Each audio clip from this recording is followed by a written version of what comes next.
Sementara itu, hasil Paruman Desa Adat Kute pada hari Sabtu tanggal 23 Januari 2016 lalu mengeluarkan pernyataan sikap penolakan terhadap reklamasi Teluk Benoa.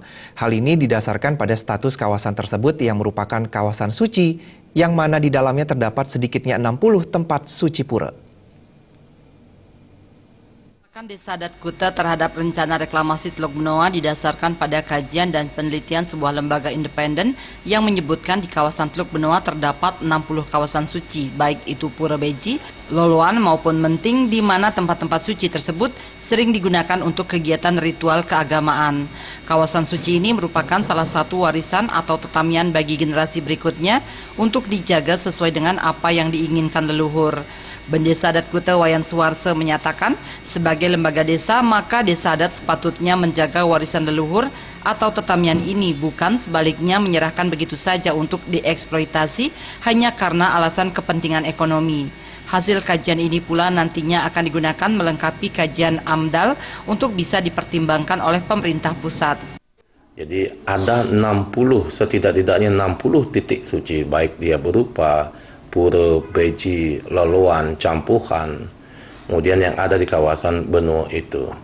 Jadi bagi desa adat di Bali tentu ranah pelestarian tetamian penglingsir Bali itu yang harus kita lestarikan.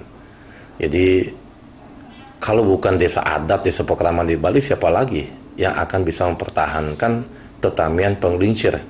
Apakah itu tongos-tongos tengat atau tempat-tempat suci? Apalagi dalam Perda Badung, Perda Bali, bahkan di Perpres nomor 45 tahun 2011 masih menyebutkan adanya kawasan suci di Teluk Benoa itu. Salah satu tokoh pemuda Kute, Gung John, berharap para investor tidak memaksakan kehendaknya dan masyarakat Bali tidak diadu domba.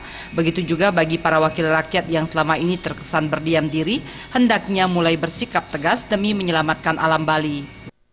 Kalau masalah dewan atau ya bisa saya sebut wakil rakyat kita lah, dan pemangku kebijakan lain belum bersikap, sebenarnya saya maunya nggak terlalu banyak berkomentar masalah itu, karena selama 3 tahun mereka juga nggak ada ngapain gitu lah. Hanya beberapa saja yang memang keluar untuk berada di pihak rakyat.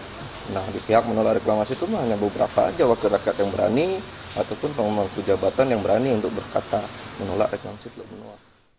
Suwarse dan Gung John mengungkapkan jika kemudian ada peraturan pemerintah pusat yang mengesampingkan status daerah ini bukan kawasan suci, maka akan ada kekuatan dari rakyat yang akan bergerak melawan investor karena telah mengabaikan persoalan keselamatan Bali. Trimaja dan Saputra, Bali TV.